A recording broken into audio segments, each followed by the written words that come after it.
Okay, so one of my favorite leftist writers, Joshua P. Hill, wrote about Harrison Butker and what men fear in this new essay for his Substack, and I want to share it with you because I want more people to experience his work. I think Josh just does fantastic stuff. He stays so up to date with the news, and he releases essays really periodically, so I'm going to read it to you. So Josh says, I know you've heard about Harrison Butker by now and his embarrassment of a commencement speech at Benedictine College.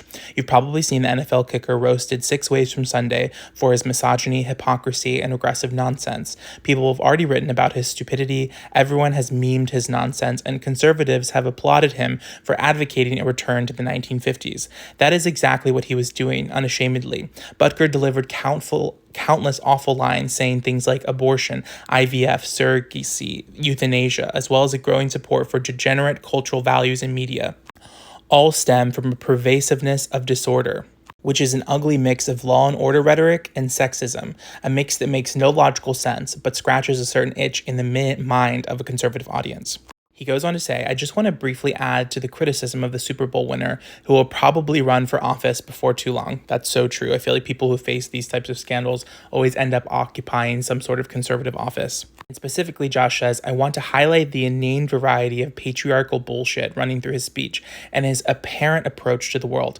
Butker and men like him are trying to sell us a load of hot garbage and get men to be the worst version of themselves. They're trying to make us see ourselves as victims and encourage us to use that false belief as fuel to go out and hurt other people. We can and should reject that directive. He goes on to say, we should reject it for countless reasons, but I think the place to start is to look at this guy telling us we've been oppressed by society, and so we should stand up and be real men and tell women to be homemakers. He makes $4 million a year to kick a ball. He's won the Super Bowl, and he's still miserable, pretending to be a victim.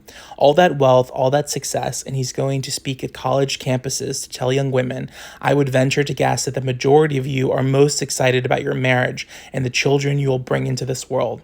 As they're graduating college to go out into the world, he's telling them to stay home and be mothers. He's theoretically reached the American dream, and he's spending his time telling girls to be homemakers.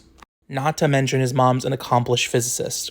Josh goes on to say, at the same time, Butker told the young men in the audience that day, be unapologetic in your masculinity, fighting against the cultural emasculation of men.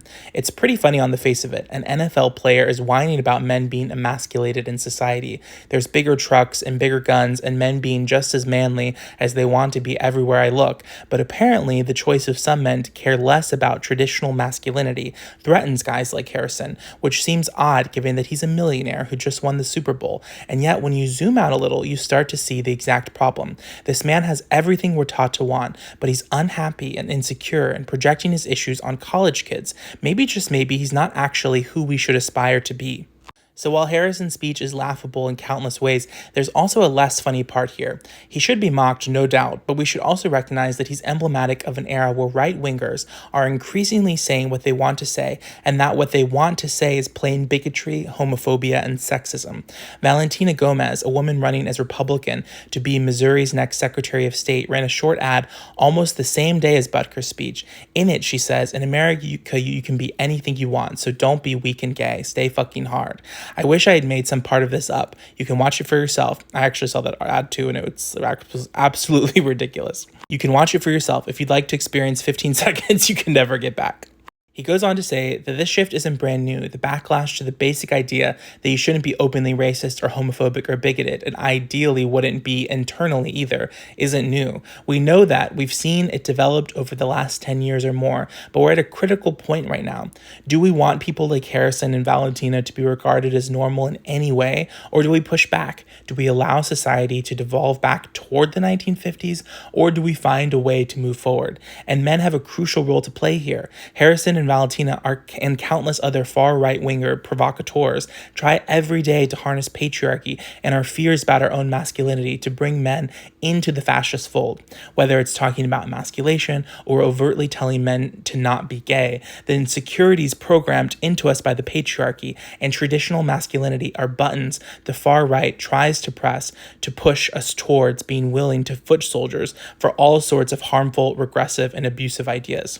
Oddly enough, a big part of the solution is easy. We have the power to reject their whole paradigm. We have the power to reject the idea that we might quote unquote, not be man enough. It's easier said than done, and it can take some time, but the paradigm shift is immediately available. It's right there. I, for instance, reject the premise. While Harrison Butker, who has everything a man in America is told to want, still appears not to believe that he's enough, still appears so concerned with emasculation that he's going to talk to college kids about it, I think I'm enough. I'm not perfect, never will be, but I feel no need to measure myself against some imagined measuring stick where it's never really possible to be manly enough and you can only endlessly pursue an impossible ideal of masculinity. I have some attributes of conventional masculinity and I lack others. He goes on to say this one paradigm shift scares the right immensely. It undercuts one of their biggest recruiting tools. If men are content, are kind, are willing to learn and grow, and are not interested in being constrained by a narrow and limiting conception of masculinity, we're not such easy marks. We're not so willing to buy the idea that we have to be domineering, harmful to women, quote unquote, alphas, and all that nonsense. That makes us less susceptible to a political and cultural ideology based on oppression. That makes us less vulnerable to the lies of the right. If you're reading this, you're likely in agreement with most of what I'm saying here. The men reading probably have more to learn, as I myself definitely do. But I'd say that we men also have more to do. Our personal growth can make us a real difference, but talking to other guys can multiply that difference immensely. And I'm not saying go around saying corny stuff that other men will reject, but I am saying start some conversations, get some unlearning going by planting some seeds, and be an example to young men and boys and people in your life. In our lives, the resurgence of deeply regressive patriarchy is one of the hallmarks of this era, and it's no coincidence that it's paired with the resurgence of fascism around the globe. So go out there, talk to relatives and friends and neighbors, and be the example of a healthy masculinity, of a man who is secure in yourself because you know you're enough. Reject the measuring stick that homophobes and bigots want you to constantly use, want you to be scared you're never living up to. It's a powerful step in this process. It's a powerful step on the path towards internal freedom and a greater freedom for us all. Know that the men trying to push an impossible standard on you are themselves lonely and insecure, and we have the power right now to begin by changing ourselves and breaking out of the little cell they're trying to put us in. It's better out in the sun anyway. I hope you'll join us Get Free. So please go read that essay. I read most of it to you, but please go read it. Please share it on your socials. You can go to jphill.com to access his essays directly. You can also follow him on Twitter. I love Josh's stuff. He's a wonderful leftist, wonderful labor organizer and activist. And he has a really wonderful Substack, which is where that essay is posted. So please go check it out. Reject homophobia, reject these ideas of abusive patriarchy. And like Josh said, start having conversations. Try to have conversations about why these things are creeping up and why uber successful millionaires that we're taught to emulate are still so unhappy that they're projecting their emasculation fears onto college women.